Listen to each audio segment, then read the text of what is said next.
នឹកស្រុកនឹកស្រែវាលស្រែវាលស្រូវនៅតែចងចាំទោះរាប់សិបឆ្នាំដែលត្រូវឃ្លាតឆ្ងាយនឹកឃើញបងប្អូនឪពុកម្ដាយ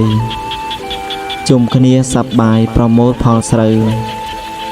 ខ្យល់បក់រំភើយត្រជាក់ប្រាណពីទិសឦសានចុងរដូវ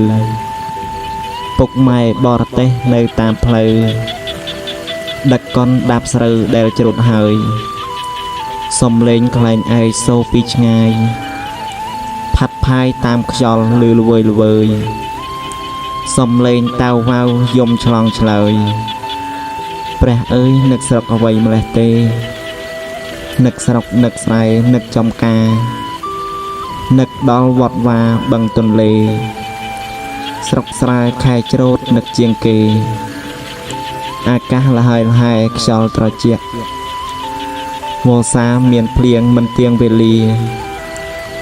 ខ្យងក្តាមនាំគ្នាមនីមនីកាយរុនព្យួរស្ទូងច្រូតកាត់លើដីស្រែ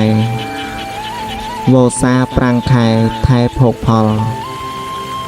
ខែភ្លៀងចូលចិត្តខិតមកដល់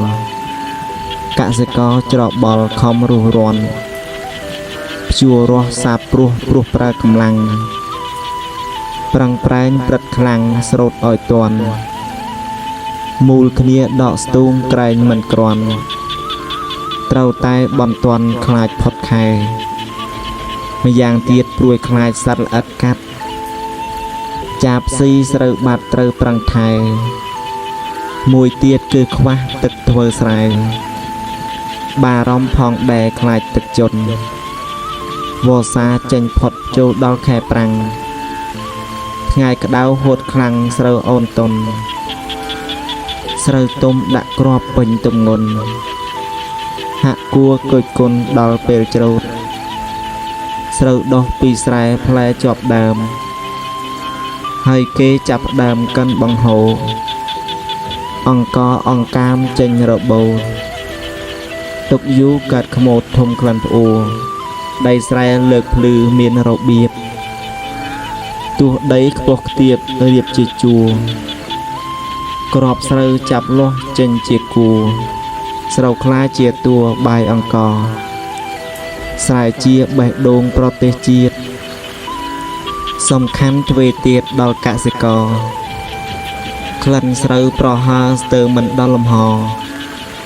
អ្នកមានអ្នកក្រត្រូវការគ្រប់គ្នាស្រូវជាដង្ហើមនៃសេដ្ឋកិច្ចស្រូវជាបង្វិចទ្រព្យធនប្រជាផលស្រែល្អអង្គហូរហេអ្នកស្រែទៀមទាអ្នកក្រុងត្រូវការស្រូវមានតម្លៃគួរកំភ្លេចសំខាន់ជាងពេជ្រគ្រឿងអលង្ការ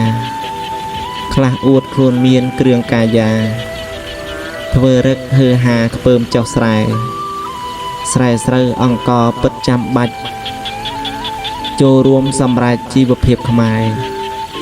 ជាមុខរបរតឪម៉ែសេដ្ឋកិច្ចស្រុកស្រែច្រើនរំពឹងស្រូវ